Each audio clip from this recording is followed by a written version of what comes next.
The day my parents threw my suitcase onto the front lawn. My mother looked me straight in the eyes and said, "You've been a burden on this family for far too long." My father didn't stop her. He simply locked the front door and walked away. I was 20 years old, with less than $200 in my pocket and nowhere to go. 5 years later, I stood outside that same house again. Only this time, I wasn't there as their daughter. I was there as the new owner of the property, and the rent they couldn't afford was due in 3 days. Welcome back to Betrayal Stories.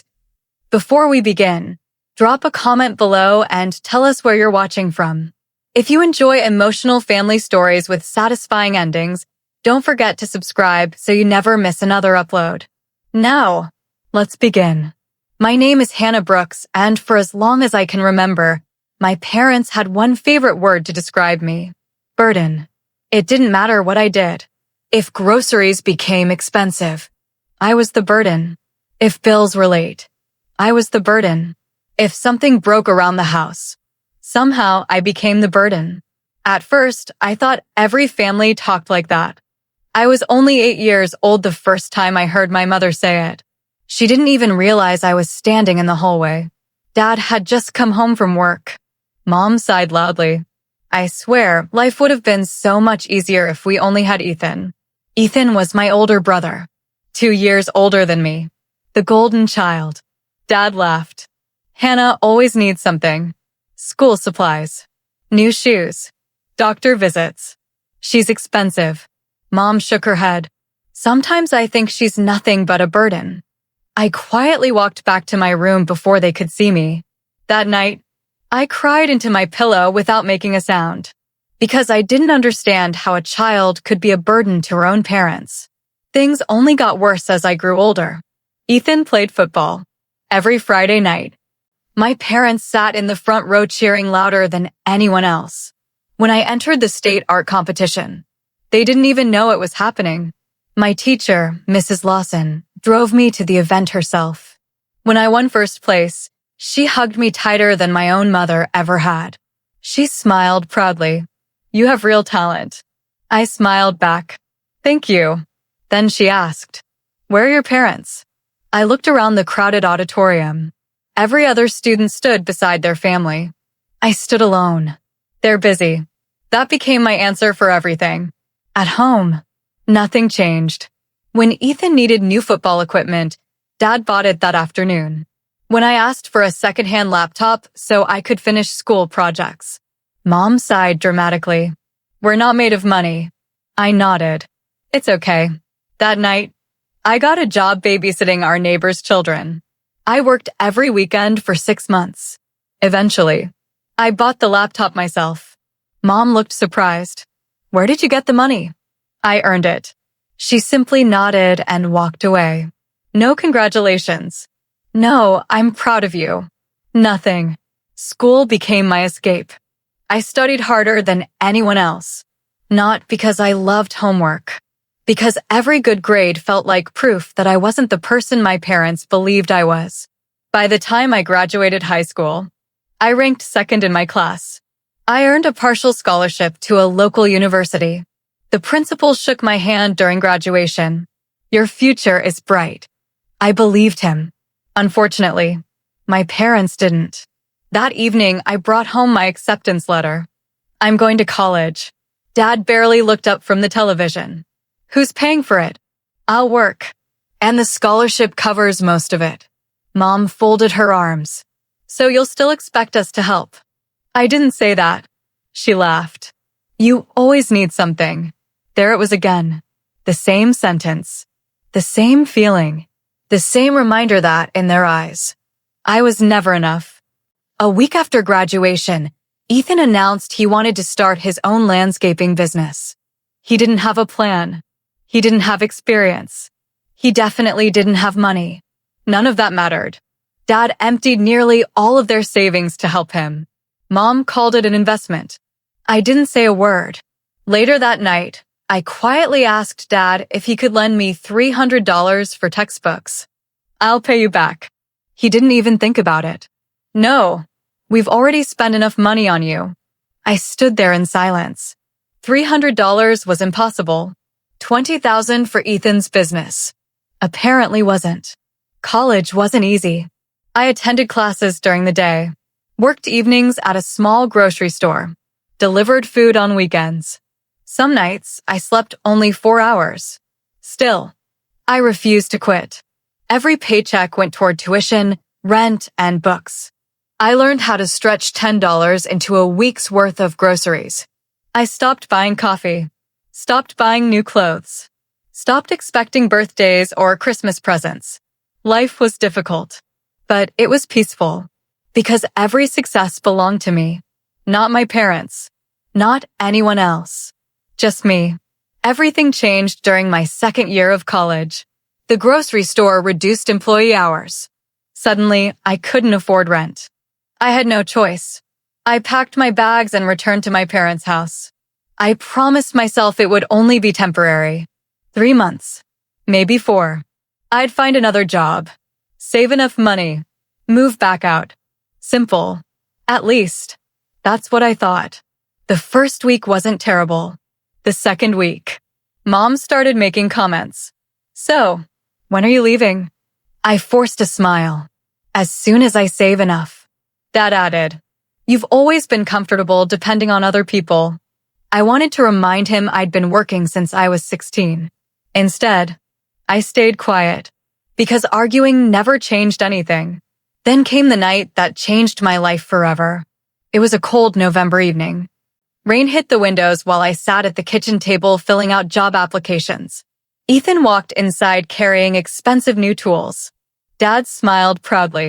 "Business is doing great." "It is." Then Mom looked at me, still sitting with my laptop, still searching for work. She slammed a cabinet door. "I've had enough." The room fell silent. She pointed toward me. "You've been living here for 2 months. I know. You eat our food. I buy my own groceries. You use electricity. I pay part of the bills." She ignored me. "You've always been a burden." Dad didn't stop her. He simply looked away. Mom walked to my bedroom, picked up my suitcase, started throwing my clothes inside. I stood frozen. "What are you doing?" She zipped the suitcase, walked to the front door, opened it, and threw everything onto the wet front lawn. Then she looked at me. "If you're old enough to chase your dreams, you're old enough to do it somewhere else." Dad quietly locked the front door behind me, without saying a single word, standing in the rain, watching the only home I'd ever known disappear behind a locked door. I made myself one promise. One day, I would never need anything from them again. I had no idea that 5 years later, life would bring us back to the same front door. Only this time, the house wouldn't belong to them anymore. The rain didn't stop for hours. I sat at a bus stop across the street with one suitcase, a backpack, and less than $200 in my wallet. People walked past without looking at me. Cars splashed water onto the sidewalk. My phone battery was almost dead. I didn't know where I was going, but I knew one thing. I wasn't going back to that house. Not even if my parents opened the door and apologized. The first person I called was my college friend, Rachel. She answered on the second ring. "Hannah, is everything okay?" I tried to speak. Instead, I started crying. Rachel didn't ask 100 questions. She simply said, "Tell me where you are." 20 minutes later, her old blue sedan pulled up beside the bus stop. She jumped out of the car and hugged me tightly. "You don't have to explain tonight. Just come home." Those words meant more than she would ever know. Rachel lived in a tiny 2-bedroom apartment with another roommate. There wasn't much space. She cleared out a small storage room. "We'll put a mattress here. It isn't fancy, but it's yours until you're back on your feet." I looked around the tiny room. To anyone else, it probably looked depressing. To me, it felt like safety. That night, I fell asleep knowing nobody was going to throw me out. The next morning, I started searching for work. Every coffee shop, every grocery store, every clothing store, anywhere that had a "now hiring" sign. For 2 weeks, every answer was the same. "We'll call you." Nobody did. Savings disappeared quickly. Soon I had less than $50 left. One evening, I sat outside a supermarket wondering if I had made a mistake. Maybe my parents were right. Maybe I really was a burden. Just then, an older man walked out of the store carrying several heavy grocery bags. One of them broke. Cans rolled across the parking lot. Without thinking, I ran over to help. He smiled. "Thank you. No problem." After loading the groceries into his truck, he introduced himself. "My name's Mr. Lewis. I'm Hannah." He looked at my work uniform from the grocery store. "You work here?" "Not anymore. I've been looking for a job." He thought for a moment. "I own a few apartment buildings. I need someone in the office. It's mostly paperwork. I can't pay much, but it's honest work." My heart nearly stopped. "I'll take it." He laughed. "You don't even know the salary." "I don't care. I just need a chance." Working for Mr. Lewis changed my life. The office was small, only 6 employees. He treated everyone with respect. On my first day, he said something I'd never heard from an employer before. "Mistakes happen, but dishonesty isn't acceptable. I'd rather have an honest employee who makes mistakes than a dishonest one who never gets caught." I remembered those words. Years later, they became part of my own leadership style. The job wasn't exciting. I answered phone calls, filed lease agreements, scheduled maintenance visits, processed rent payments. But every day I learned something new. How mortgages worked, how property values changed, how rental agreements were negotiated, how buildings made money. I became fascinated. While everyone else left at 5, I stayed another hour reading old files. Mr. Lewis noticed. One afternoon he asked, "Why are you always studying?" I smiled. "Because I don't want this to be my last opportunity." He nodded. I had a feeling. 6 months later, he promoted me to assistant property manager. The raise wasn't huge, but for the first time in my life, I wasn't worrying about groceries. I bought Rachel flowers and cooked dinner to thank her for everything she'd done. She laughed. "You know you don't owe me anything." "I know. I just wanted you to know you changed my life." She smiled. "You would have done the same for me." Maybe she was right. While my life slowly improved, I occasionally heard news about my family, mostly through relatives. Ethan's landscaping business wasn't doing well. He had borrowed too much money, bought expensive equipment, hired too many workers. Customers stopped coming. Within a year, he closed the business.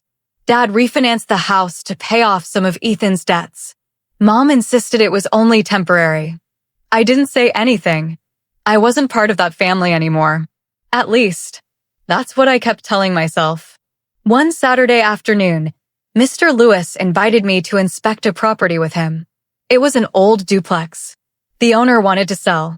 As we walked through the empty rooms, I couldn't stop asking questions. How do you decide what it's worth? What makes a good investment? When should someone buy instead of rent? Mr. Lewis laughed. "You ask more questions than any employee I've ever had." "I'm trying to learn." "I can see that." He looked at me for a moment. "Have you ever thought about investing in property yourself?" I almost laughed. "I don't even have enough money to buy a decent car." "You don't have to start big. Just start smart." Those words stayed with me. Over the next 3 years, I saved every extra dollar. No expensive vacations. No designer clothes. No unnecessary spending. When friends upgraded their cars, I kept driving my old sedan. When coworkers bought luxury apartments, I rented a small 1-bedroom place. Some people thought I was cheap. They didn't understand. I wasn't saving money. I was buying freedom. By the age of 26, I had enough savings for the down payment on a tiny rental condo. It wasn't beautiful. The kitchen needed repairs. The bathroom was outdated. Most people ignored it. I saw opportunity. Mr. Lewis walked through it with me. "What do you think?" "I think." He smiled. "You're about to buy your first property." I signed the paperwork that afternoon. Holding those keys felt different from anything I'd ever experienced. For the first time, something truly belonged to me. Nobody could throw me out. Nobody could call me a burden. One property became two, then three. Every year, I saved a little more, learned a little more, worked a little harder. I never became rich overnight. There were repairs, bad tenants, unexpected expenses, months when I barely broke even. But I kept going, because every challenge taught me something. One afternoon, nearly 5 years after leaving home, Mr. Lewis called me into his office. He looked unusually serious. "I've decided to retire." I smiled. "You've earned it." He nodded. "I've received several offers to buy my company." I congratulated him. Then he surprised me. I turned them all down. I frowned. "Why?" He slid a folder across the desk. "Because I'd rather sell it to someone I trust." I slowly opened the folder. Inside was a purchase proposal. For me. My hands started shaking. "I can't afford this." "You can. I've arranged financing." "But why me?" He smiled warmly. "Because years ago, I met a young woman sitting alone at a bus stop in the rain. She had nothing, but she never asked anyone to rescue her. She only asked for a chance." He leaned back in his chair. "You've earned this." Tears filled my eyes. For the second time in my life, someone believed in me before I believed in myself. I accepted his offer. Overnight, I wasn't just managing properties. I owned the company.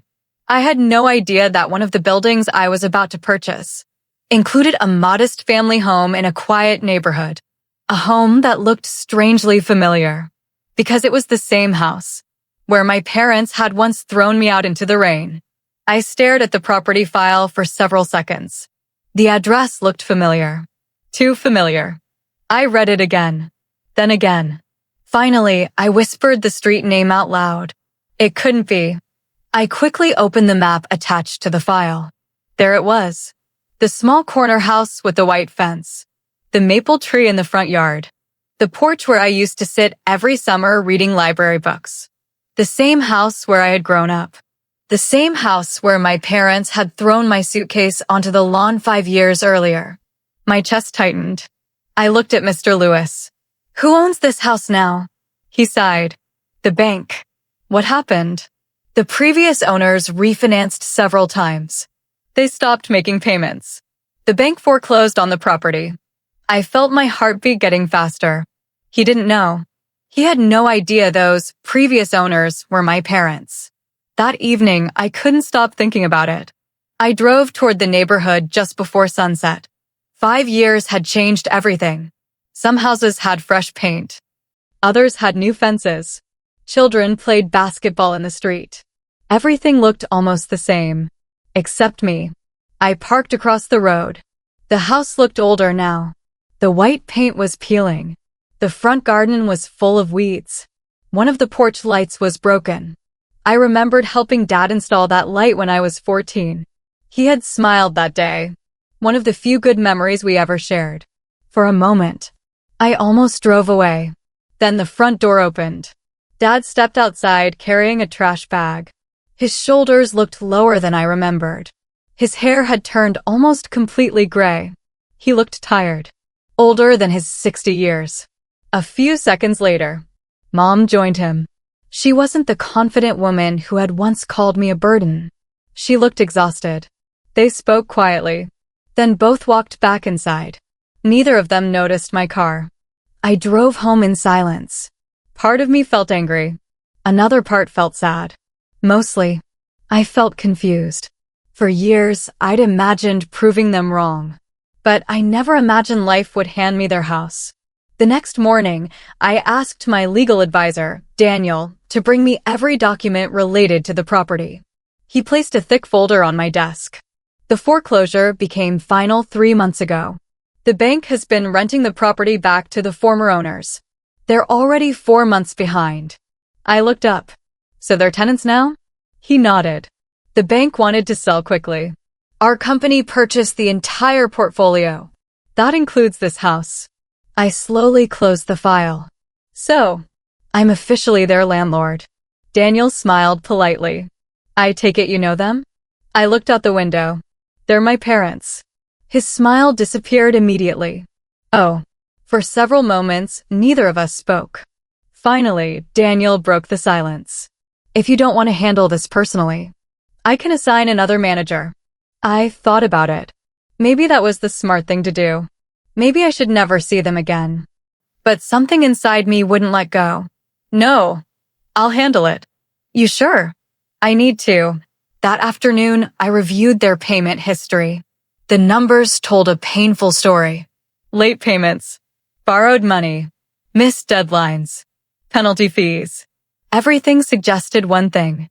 They weren't refusing to pay. They simply couldn't. I noticed another name listed on several loan documents. Ethan. Apparently, Dad had borrowed against the house more than once to help him. Exactly as I'd expected. The golden child had cost them everything. 3 days later, Daniel walked into my office again. We have another issue. What happened? The roof needs urgent repairs. There's water damage. Legally, as the new owner, we're responsible. How much? He handed me an estimate. Nearly $12,000. I didn't hesitate. Approve it. He looked surprised. Even though. He stopped himself. I know who lives there. He nodded. I'll schedule the repairs. The roofing company arrived the following week. While the workers were unloading materials, one of them called me. Ms. Brooks. Yes. The tenants are asking to speak with the owner. I took a deep breath. I'll be there. When I arrived, Dad was standing in the driveway. Mom stood beside him. The moment they saw me, their faces changed. Neither of them had expected this. Dad looked completely stunned. Hannah? I nodded politely. Hello. Mom looked from me to the company truck, then back again. What are you doing here? I'm the property owner. The words hung in the air. Neither of them spoke. Dad slowly looked around the house, then back at me. You bought this place? My company did. Mom quietly whispered. I don't understand. You don't have to. For nearly a minute, nobody said anything. Finally, Dad asked, Are you our landlord? Yes. He looked down at the ground. I never imagined. His voice cracked. Life would turn out like this. Neither had I. The roofing supervisor interrupted us. Ma'am, we're ready to begin. I nodded. Go ahead. Dad looked confused. I thought we'd have to pay first. The repairs are covered. He frowned. Why? Because it's my responsibility. Mom looked at me with tears in her eyes. After everything we did, you're still helping us? I answered honestly. I'm fixing a house, not the past.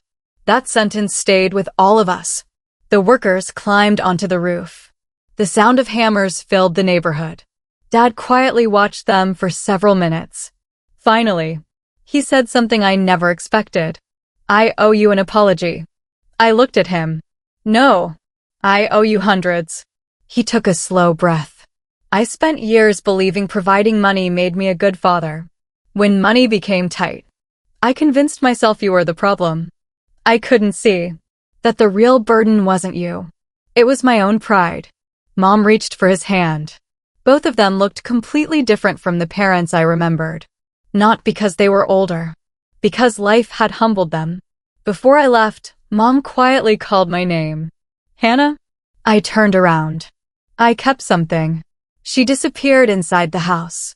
A minute later, she returned carrying a small cardboard box.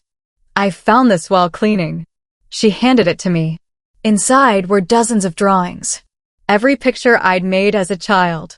School certificates. Old report cards. A faded birthday card I'd made for Dad when I was 9. I looked at her. You kept these? She nodded. Every single one. I didn't know what to say, because for the first time, I realized something painful. Maybe they had loved me. They had just failed miserably at showing it. And sometimes, that hurts just as much. As I drove away, my phone rang. It was Daniel. Hannah, you should probably come back to the office. Why? We've received a legal notice. What kind of notice? It involves your parents. And someone is trying to force the sale of the house. I gripped the steering wheel tighter. What? I'll explain when you get here. Something told me. This story was far from over. I reached the office in less than 15 minutes. Daniel was already waiting outside the conference room with a thick legal file in his hands. His expression told me this wasn't ordinary paperwork. As soon as we sat down, he slid the file across the table. You need to see this. I opened it. The first page contained a notice from an attorney representing a private lending company. What is this? Daniel folded his hands. The company claims they have a legal right to collect nearly $300,000. From my parents? He nodded. They're threatening to seize any remaining assets. I frowned. But the house already belongs to us. Exactly. They're looking for anything else they can recover. I kept reading. Halfway through the documents, one signature caught my attention. Ethan Brooks. My brother. I looked up. What did Ethan do? Daniel sighed. About 4 years ago, he took out several private business loans. I know his landscaping business failed. It was worse than that. He couldn't qualify on his own. So, he convinced your father to co-sign. I closed my eyes. Dad trusted him. Yes, but that's not all. Daniel turned another page. He kept borrowing, without telling your parents how bad things had become. The file contained loan after loan, equipment financing, personal loans, credit extensions, interest rates that should have been illegal. Every document carried the same promise. Business will recover next season. It never did. I leaned back in my chair. So my parents lost everything trying to save Ethan. Daniel nodded. It appears so. I stayed quiet for several moments. Then I asked, is Ethan involved in this legal action? He disappeared 6 months ago. What? No forwarding address. No active phone number. The lenders haven't been able to locate him. I stared out the window. For years, my parents had chosen him over me. And when life became difficult, he disappeared. That evening, I drove back to the house. This time, I knocked on the front door. Mom answered. She looked surprised. Hannah, I need to talk to Dad. She immediately stepped aside. The living room looked almost empty. Several pieces of furniture were gone. The expensive television Ethan had convinced Dad to buy years ago was missing. Even the family photographs looked faded. Dad slowly walked in from the kitchen. I wasn't expecting you. I know. I placed the legal file on the coffee table. We need to talk about Ethan. His face immediately changed. He didn't touch the file. Instead, he quietly sat down. I wondered when you'd find out. So it's true. He nodded. Everything. Why didn't you tell me? He smiled sadly. You stopped being part of this family years ago. No, I replied softly. You pushed me out of it. He looked down. You're right. Mom sat beside him. Neither of them spoke. Finally, Dad took a deep breath. It started after Ethan's business slowed down. He promised one more loan would fix everything. Then another. And another. I kept believing him. Why? I asked. Because he was my son. I couldn't stop myself. And I wasn't your daughter? His eyes immediately filled with regret. You were. I failed to show it. He opened the file, slowly turned each page, then stopped at one document. This, he whispered. I never signed this. I looked closer. The signature looked almost identical to Dad's. But something was wrong. Very wrong. Daniel, who had joined us a few minutes later, leaned over the page. Hannah, I think this signature was forged. Dad looked shocked. What? Daniel nodded. Look at the date. It says you signed this while you were hospitalized. Dad frowned. I couldn't have. I was recovering from surgery. I looked at him. So Ethan signed your name. He slowly nodded. I think he did. The room became completely silent. Mom suddenly covered her face. I defended him, she whispered. I defended him every single time. Tears rolled down her cheeks. I blamed you, when he was the one destroying us. She couldn't stop crying. For years, she had believed Ethan could do no wrong. No. The truth was sitting on her coffee table. Daniel carefully gathered the papers. If these signatures are proven to be forged, most of these debts may not be enforceable. Dad looked up. Really? Yes, but we'll need evidence. And probably a long court process. I didn't hesitate. We'll fight it. Dad immediately shook his head. No, you've already done enough. This isn't your responsibility. I smiled gently. You taught me something years ago. He looked confused. What? I paused. That family helps family. His eyes filled with tears. I never deserved that kindness. Maybe not, but I'm not helping because you deserve it. I'm helping because I deserve to become the kind of person I always wished my parents had been. For the first time, Dad cried openly, not quietly, not hiding it. Years of guilt seemed to pour out all at once. I'm sorry, Hannah. I know. No. He shook his head. You don't. I spent years thinking success meant giving Ethan everything. I thought protecting him made me a good father. But all I really did was destroy my family. Over the next several weeks, Daniel built the legal case. Hospital records proved Dad couldn't have signed several documents. Handwriting experts confirmed multiple signatures had been forged. Bank statements revealed money moving into Ethan's personal accounts instead of his business. Every piece of evidence pointed toward the same conclusion. Ethan hadn't just made bad decisions. He had committed fraud. Then, one Friday afternoon, Daniel rushed into my office. Hannah, we found him. I stood up immediately. Ethan? He nodded.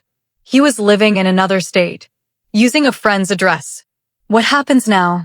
The police have contacted him. And Daniel paused. He's coming back.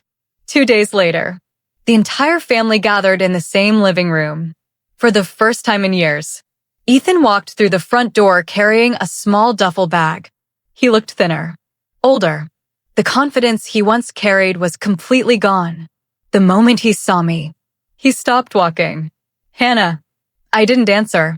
Dad slowly stood. One question escaped his lips. Did you forge my signature? The room went silent. Ethan looked at all of us. His shoulders dropped. Then, without making a single excuse, he quietly said, Yes. The room was so quiet that I could hear the old wall clock ticking. Dad never took his eyes off Ethan. He asked the question again, this time more softly. Did you forge my signature? Ethan lowered his head. Yes. Mom gasped as if the air had been knocked out of her lungs. No, she whispered. Tell me you're lying. He slowly shook his head. I'm not. For a few seconds, nobody moved. Then Dad slowly sat back down on the couch. His hands trembled. I trusted you. I know. I put my retirement at risk for you. I know. I lost my home because of you. I know. Every answer sounded the same. Quiet. Defeated. Without excuses. Finally, I spoke. Why? Ethan looked at me for the first time. I didn't mean for any of this to happen. That isn't an answer. He rubbed his face. When my business started failing, I thought one more loan would save it. When that didn't work, I borrowed again. And again. I kept believing I was one project away from fixing everything. So you forged Dad's name? He nodded. The bank wouldn't approve another loan. I panicked. I thought I'd pay everything back before anyone noticed. Dad laughed bitterly. You stole my future. Mom stood up. For years, she had defended Ethan, protected him, made excuses for him. That day, she looked at him as though she were seeing a stranger. You let us blame Hannah. He looked down. I know. You watched us throw her out. Silence. You didn't say one word. Still nothing. She walked closer. I spent years believing she was the problem. My own daughter. And all along, it was you. A tear rolled down Ethan's face. I'm sorry. Mom shook her head. Sorry doesn't give her those years back. I had imagined this moment many times. I thought seeing Ethan admit everything would make me happy. Instead, it just made me tired. Because there wasn't a winner. There was only a broken family. The following week, the legal process officially began. Daniel filed documents proving several loan agreements contained forged signatures. The lenders fought back. Their lawyers insisted the debt remain valid. The judge ordered handwriting experts, hospital records, and financial investigators to testify. The case stretched over several months. During that time, I visited my parents more often than I expected. Not because everything was forgiven, because they were struggling. Dad had developed high blood pressure. Mom had taken a part-time job at a grocery store. The same kind of job I had worked during college. Life had humbled both of them. One afternoon, I found Dad sitting alone on the porch. He smiled when he saw me. "You still remember this place?" "I remember everything." He nodded. "So do I." For a while, we simply watched the neighborhood. Children rode bicycles down the street. A dog barked somewhere nearby. Then Dad quietly spoke. "When you were little, you used to bring me drawings after work." I smiled faintly. "You always hung them in the garage." "I still have every one." "I know." Mom had already given them back to me. He looked surprised. "She finally found the box." "She did." He looked toward the yard. "I wasn't a good father." I answered honestly. "No, I wasn't. But I wasn't a terrible man either." I looked at him. "You made terrible choices. There's a difference." He nodded slowly. "I've been trying to understand why I treated you differently." "Have you figured it out?" He sighed. "I think I confused need with love." "What do you mean?" "Ethan always needed rescuing. So I kept rescuing him. You never asked for much. I assumed you didn't need me." I smiled sadly. "I didn't need money. I needed parents." His eyes immediately filled with tears. A month later, the courtroom was full. The judge carefully reviewed every document. Experts testified that multiple signatures had been forged. Hospital records proved Dad had been recovering from surgery on several signing dates. Bank records showed loan money flowing directly into Ethan's personal accounts. The evidence became overwhelming. Finally, the judge delivered the decision. The fraudulent loans were declared invalid against my parents. The lending company could pursue Ethan personally, but my parents would no longer be responsible for the forged debt. Mom started crying. Dad quietly closed his eyes. Years of fear disappeared in one sentence. Outside the courthouse, reporters asked questions. Neither of my parents answered. They simply walked toward me. Dad stopped. "Hannah, I know I have no right to ask anything, but thank you. You saved our lives." I shook my head. "No, I gave you a chance. What you do with it now is up to you." Life slowly returned to normal, or at least, as normal as it could. Dad found part-time work at a hardware store. He insisted on earning his own money. Mom continued working at the grocery store. For the first time in decades, neither of them depended on Ethan. They depended on themselves. Then came the first of the month. Rent day. Daniel walked into my office carrying payment records. He smiled. They paid early. I looked at the receipt. Every dollar. Paid on time. I couldn't help smiling. Dad had always hated owing anyone. Now, he was doing everything possible to honor the lease. A few weeks later, I stopped by the house for a routine inspection. The place looked completely different. The weeds were gone. Fresh flowers lined the walkway. The porch had been repainted. Dad proudly showed me the repairs he'd done himself. I wanted to take care of the property. I looked around. "It looks beautiful." He smiled. "I finally understand." "Understand what?" "When something belongs to someone else, you respect it." I laughed softly. "I wish you'd learned that lesson years ago." "So do I." As I prepared to leave, Mom handed me a small envelope. "Open it later." That evening, I sat at my kitchen table and carefully unfolded the letter inside. It was handwritten. Every word was in Mom's handwriting. The first sentence made me stop breathing. "Dear Hannah, I don't expect forgiveness. I only hope you'll believe that I regret every day we made you feel unwanted." By the time I reached the last page, I was crying. Not because the pain had disappeared, because for the first time in my life, my mother had finally admitted the truth. 2 days later, Daniel called me. Hannah, I've been reviewing the lease. What about it? He hesitated. You have a decision to make.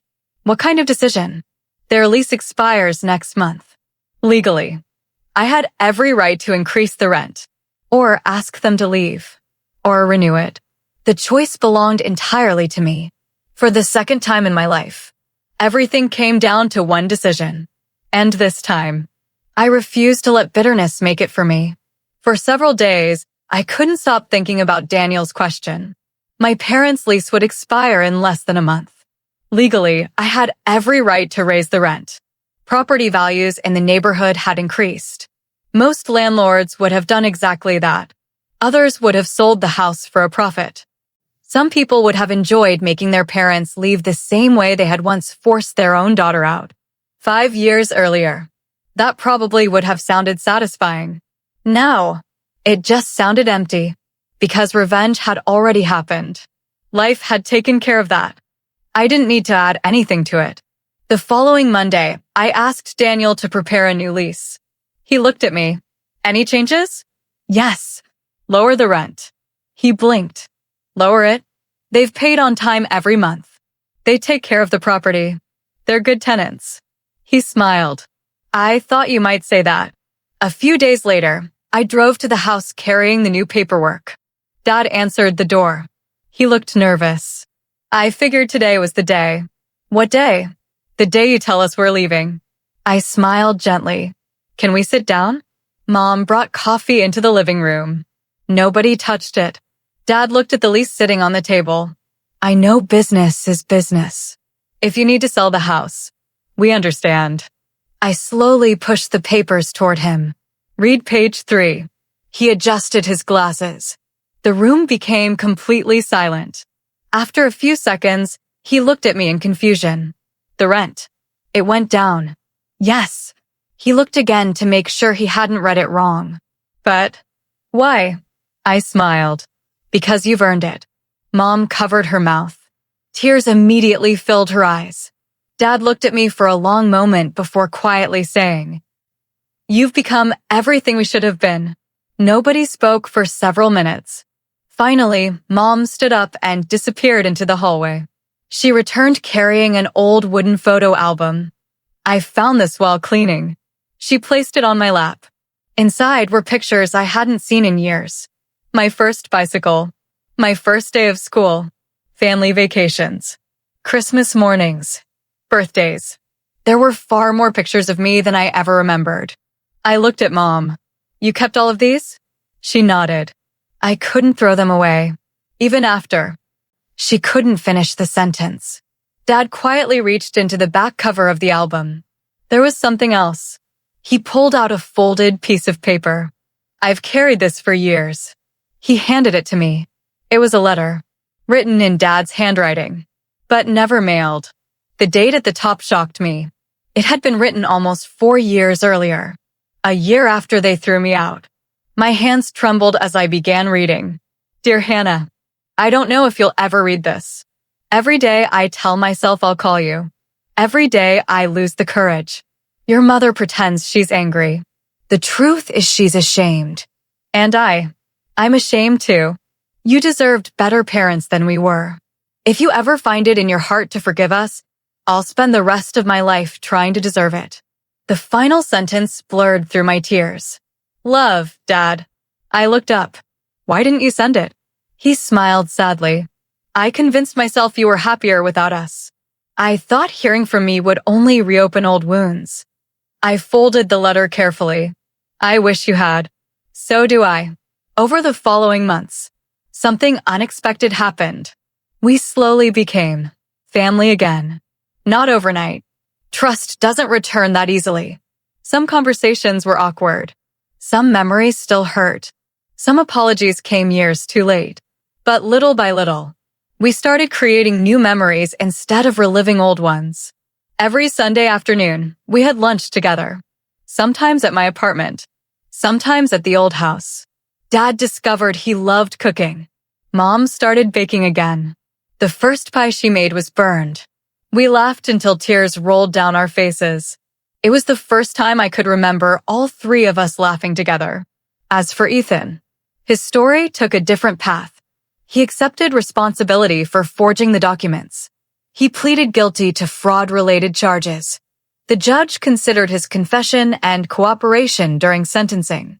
Instead of a lengthy prison sentence, he received probation, community service, restitution requirements, and strict financial supervision. It wasn't an easy road. He worked long hours at a warehouse. Every extra dollar went toward repaying what he owed. For nearly 2 years, he never missed a payment. One evening, he asked if we could meet. We sat on a park bench. He looked older, humbler. I don't expect forgiveness. I know. I just wanted you to know. I've stopped blaming everyone else. For the first time in my life, I'm fixing my own mistakes. I nodded. That's where healing starts. We weren't close. Maybe we never would be. But hatred no longer controlled either of us. Sometimes. That is enough. About a year later, Dad invited me over for dinner. When I arrived, he handed me a small wrapped box. Open it. Inside was a brass key attached to an old wooden keychain. I looked confused. What is this? He smiled. It's the original front door key, the one we changed after. He stopped. I kept it. I don't want it anymore. I looked at him. Why? Because from now on, you never have to wonder whether you're welcome. This house will always be open to you. For years. That was all I had ever wanted to hear. Another year passed. The neighborhood changed. Property values increased. Several investors offered to buy the house. Every offer was higher than the last. Daniel called me one afternoon. You could make a very nice profit. I know. So, are we selling? I looked out the office window, then smiled. No. Some properties are worth more than money. That Christmas, the whole family gathered around the same dining table where I had once been made to feel invisible. Only this time, Dad asked me to carve the turkey. Mom insisted everyone wait until I sat down before eating. Halfway through dinner, Dad raised his glass. I want to say something. The room became quiet. I spent years calling Hannah a burden. He looked at me. I've never been more wrong about anything. The truth is, she carried this family. When the rest of us couldn't, no one spoke. Mom reached over and squeezed my hand. For the first time in my life, I believed I truly belonged. Sometimes people ask me if I regret helping my parents after everything they did. My answer always surprises them. No, because helping them didn't erase what happened. It proved that their mistakes didn't define who I would become. I couldn't change my childhood. I couldn't rewrite the words they said. But I could decide what kind of person those experiences would shape me into. And that choice changed my life far more than revenge ever could. If there's one thing I've learned, it's this. The people who call you a burden often don't realize they're carrying the weight of their own bad decisions. Never let someone else's opinion become your identity. Work quietly. Keep your dignity. Build a life you're proud of. One day, the same people who underestimated you may be standing at your door. Not because you sought revenge, but because you refused to give up. Thank you for listening to my story. If this story touched your heart, let us know in the comments. What would you have done if you were in Hannah's place? And if you enjoy emotional family stories with powerful endings, don't forget to like this video, subscribe to Betrayal Stories, and turn on the notification bell so you never miss our next story. Until next time, take care of yourself and never let anyone convince you that you're a burden.